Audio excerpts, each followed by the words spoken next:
Assalamualaikum warahmatullahi wabarakatuh. Bagaimana kabar anak-anakku sekalian? Alhamdulillah baik.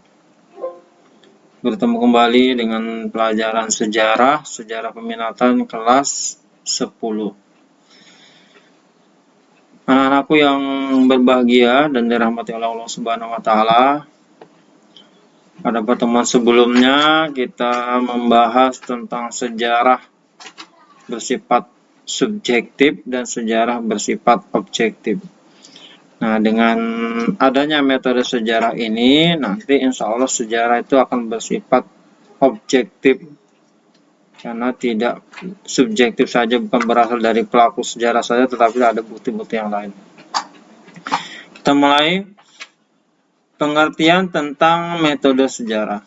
Secara umum, metode itu adalah berkaitan dengan masalah bagaimana orang memperoleh pengetahuannya.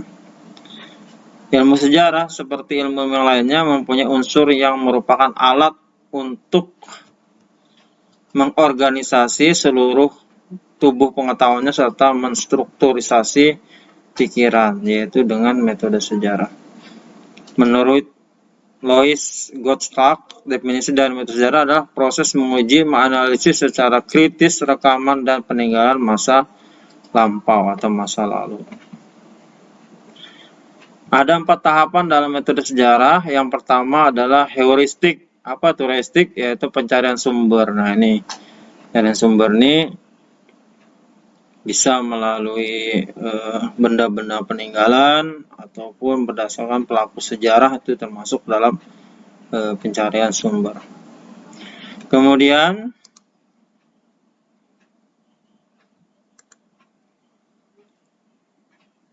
apa yang masuk peristiwa heuristik ya? Tahapan heuristik adalah proses mencari bukti dan menghimpun ya yang sudah dikumpulkan ya. Nah, di sini. Kemudian lanjut proses kedua adalah kritik. Nah, setelah dapat ya dihimpun atau disusun, dilakukan dengan pengujian ataupun penilaian. Kita lanjut.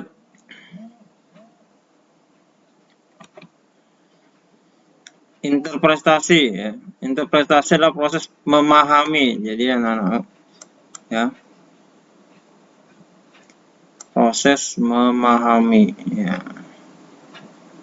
Nah, ini namanya interpretasi. Jadi dari bukti tadi yang sudah dicari, ditemukan, kemudian dikumpulkan atau dihimpun, kemudian dinilai ya. Kemudian baru dipahami apa sih bukti-bukti yang tadi itu.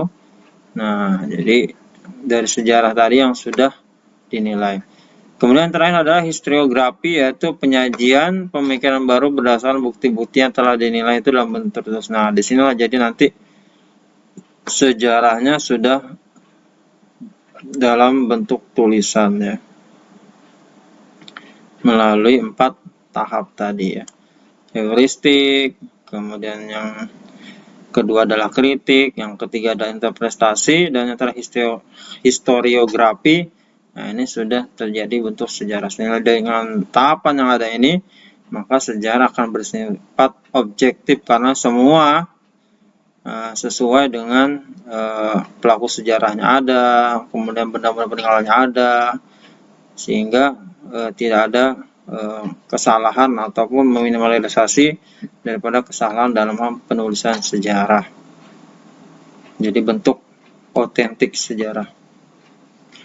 Lanjut, metode dan metodologi. Jadi beda, kalau metode itu cara-caranya, kalau metodologi itu adalah ilmunya. Jadi metodologi adalah berkaitan dengan mengetahui bagaimana harus mengetahui. Jadi metode tadi itu cara-cara untuk mengetahuinya, sekarang bagaimana ilmu untuk mengetahui daripada yang harus kita ketahui. Nah, kemudian penggunaan metodologi ini ada pendekatan ya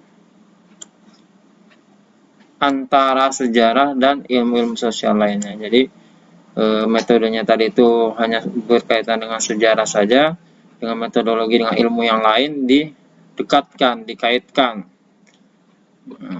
punya hubungan. Nah, yang pertama, tahap awal yaitu peneliti hendaknya menentukan bagaimana cara untuk mendekati objek studinya. Ya, tadi itu ya, seperti sumber-sumber sejarah tadi ya.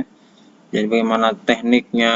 Nah, itu harus perlu ada kajian, namanya kajiannya itulah adalah metodologi. Jadi metodenya sudah jelas, maka perlu ilmunya, bagaimana cara mendekati sumber yang tadi seperti bukti sejarah dan lain sebagainya. Kemudian ditambah lagi dengan alat-alat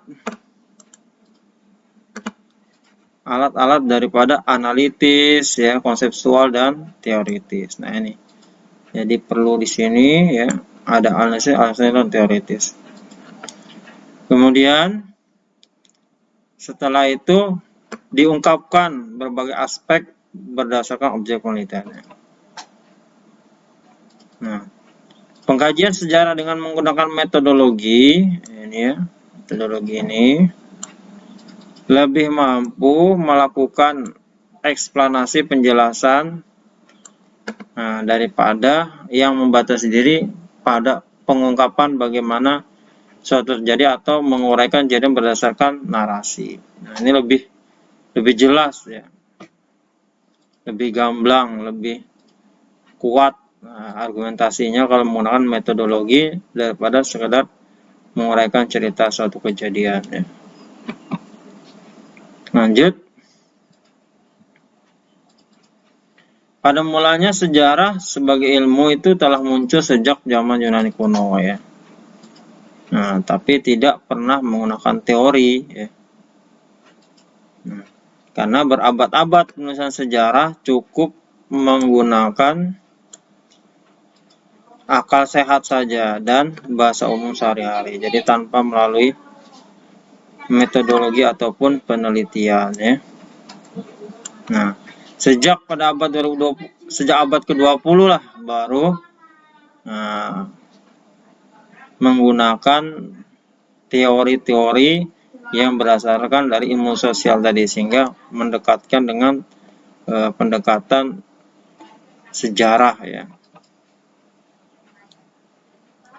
Nah, kecenderungan inilah yang menyebabkan terjadinya saling mendekat ya, ataupun antara sejarah dan ilmu ya, dan ilmu sosial lainnya itu terjadi pendekatan atau saling berhubungan, saling berkaitan. Sehingga keuntungannya bagi yang studi sejarah ini banyak menyebabkan keuntungan ya, dan memperbesar produktivitas penulisannya ya. Nah, karena semakin lengkap ya, ada pelaku sejarah, ada bukti-bukti ya, kemudian dianalisis, diperhatikan ya, dipahami, kemudian ditulis, maka semakin produktifnya, semakin banyak penulisan sejarah. Ya, mungkin sampai di sini anak-anakku yang berbahagia dan dirahmati Allah Subhanahu wa taala. Tetap sehat dan tetap semangat dalam proses pembelajarannya, sehingga walaupun daring maupun luring ya, baik secara online maupun tatap muka biasa, tetap bersemangat ya. Terima kasih ya. Bapak Heri, assalamualaikum warahmatullahi wabarakatuh.